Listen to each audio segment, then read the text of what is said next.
Okay, we'll close that. Doesn't matter. So I decided to do a little live, just in case people don't know, right? If you go to biddytarot.com, there's all sorts of free documents, tarot documents you can download, okay?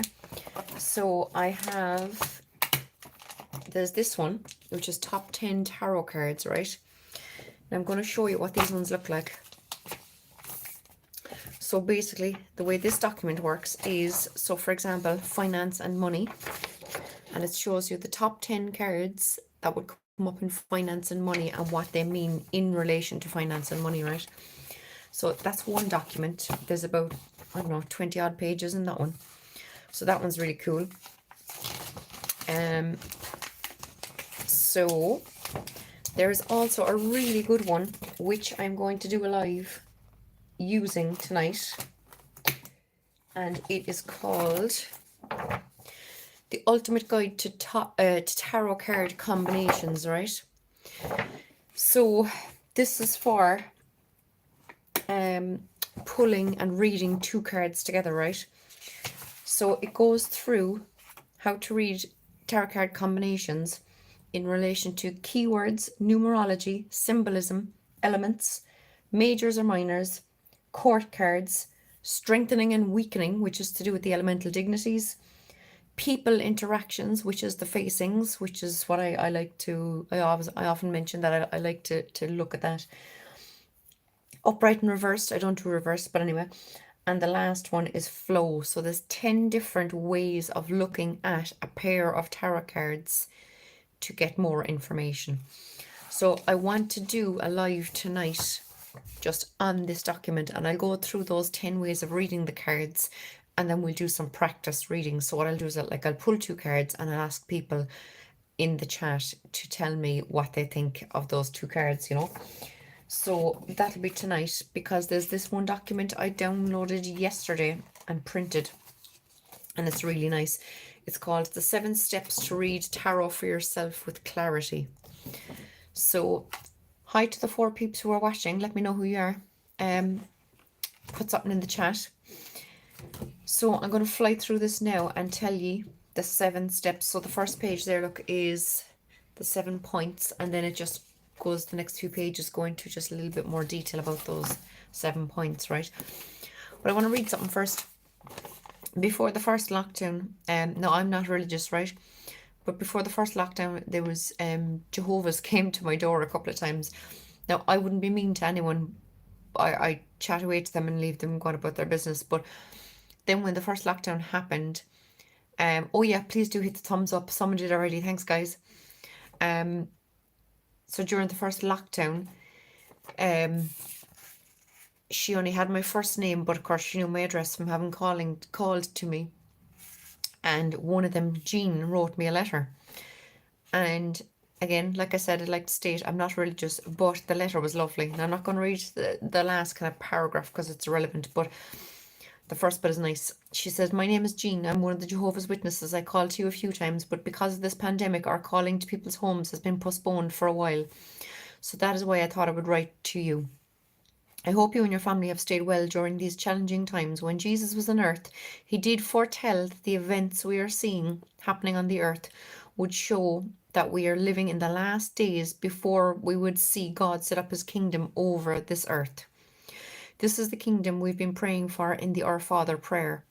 This kingdom will bring an end to all the distressing things we are seeing happening on the earth, and then will bring this earth back to the paradise he first intended."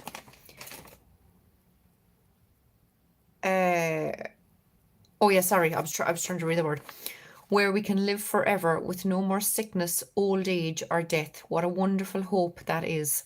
I just thought that was really nice, you know, that she took the time out to. Now the rest is just about some website and where I can ask my questions about Jesus and whatnot. But I just thought that little letter she wrote me was lovely, you know, about the fact that this whole crap that's gone on the last 4 years is basically what I would call it as is spiritual cleansing, you know, and that eventually, now it could be another few years, but eventually we will get back to normal human life, where some people don't think they own and run us all, you know. So I'm going to go through this document because it's really nice. Now, like I said, it is available for anyone to download. So just Google Biddy Tarot free downloads and it'll direct you to the website and you can download these. And as you can see, I printed them and I laminated them to put into my tarot folder. So the 7 steps to reading tarot for yourself with clarity, right? So the first one is create the space. So this is what the first page looks like. So it just has the 7 points and then just a little bit of extra information on them, right? So create the space. So this includes your physical space. So just having a lovely, pretty surrounding area with your candles, your incense, your tarot cloth that you're putting your cards out on, your decks of cards, crystals, whatever it is you have out when you're doing your readings, right? Mental space. So that would be to do with, you know, maybe doing a little bit of a meditation before you start your reading, just to clear your mind, just to let go of any kind of emotional crap that you might be holding on to that could affect the reading.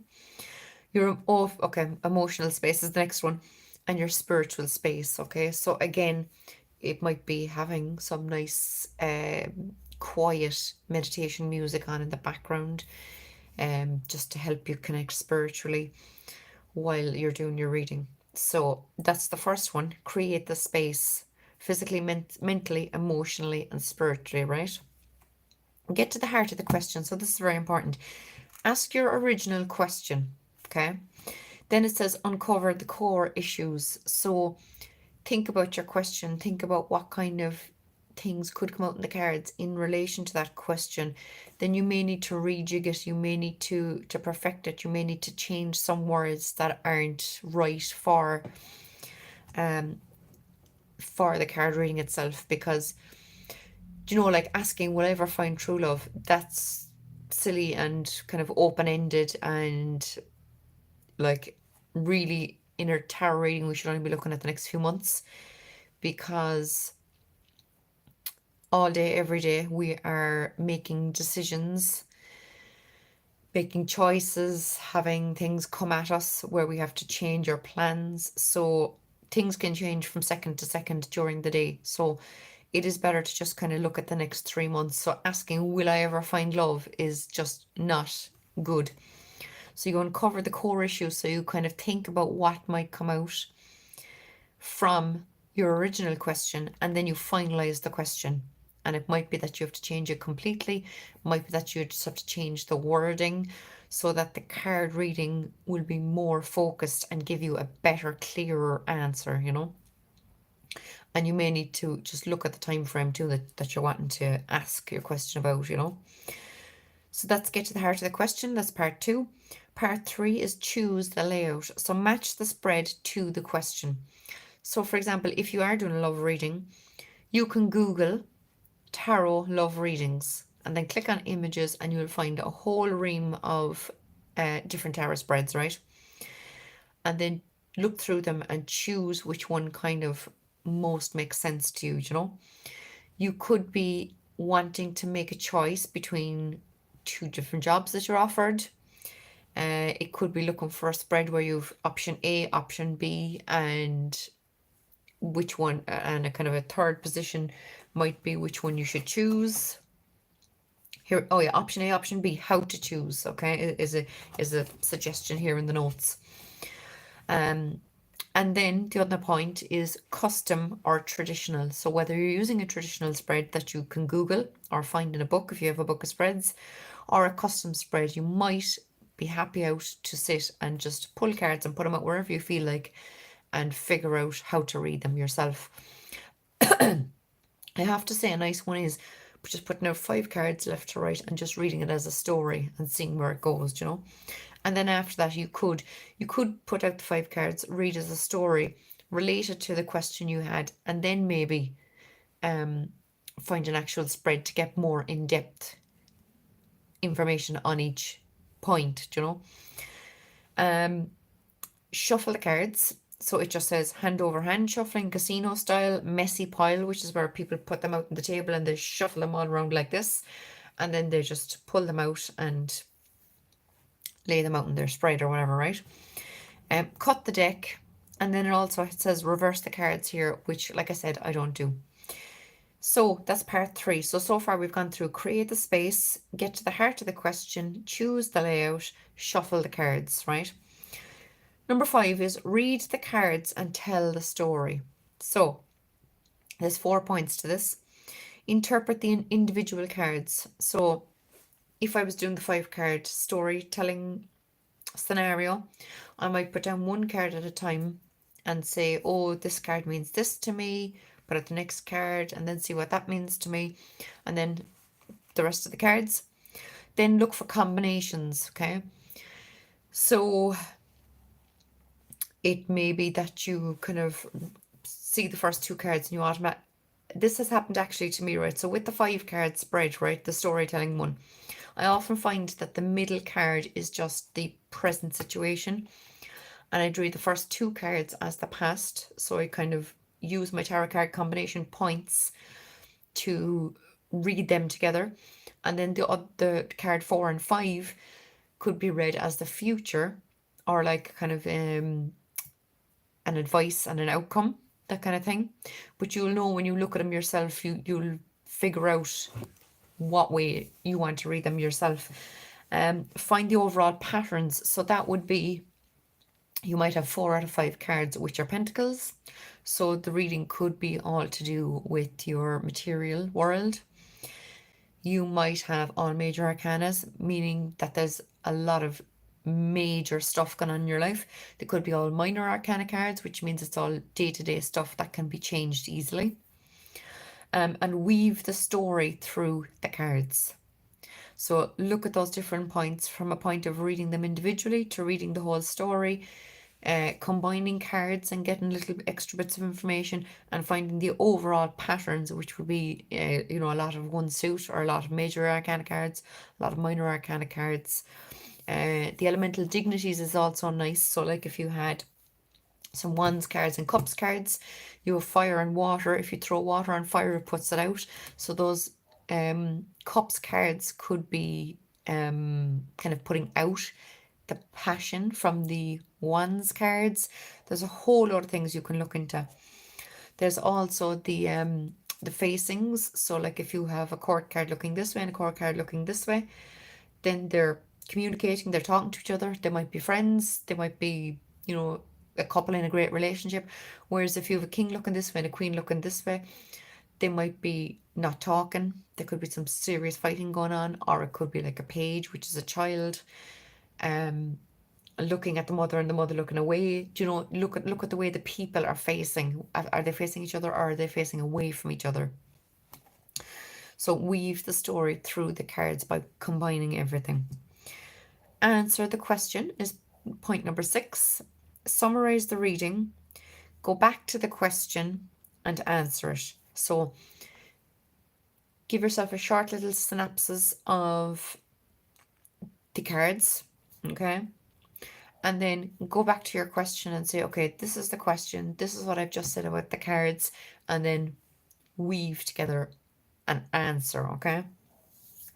And then point number 7 is reflect, which is record your reading. Now that's something I don't do, right? I know a lot of people have tarot journals, and they write down every card pull they ever do and what it means to them, and then they kind of look back on it at the end of the week and they see how their week has gone and has it related to what's actually happened in their lives and all this kind of stuff. I don't do that.